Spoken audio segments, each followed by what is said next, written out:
Welcome to Disney This Day. I'm Egon Bonkers.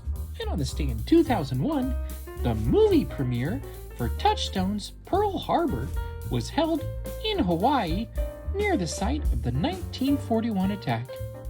The flight deck of the naval aircraft carrier USS John C. Stennis was transformed into an outdoor movie theater just for the night. In addition to the cast and crew, the 2,000 invited guests included military personnel and veterans. The $5 million event concluded with fireworks, an F-15 flyover in the missing man formation, and taps, played by a Pearl Harbor survivor. And this happened 25 years ago. Have you seen this movie? What'd you think of it? I kinda liked it. Anyway, have a magical day.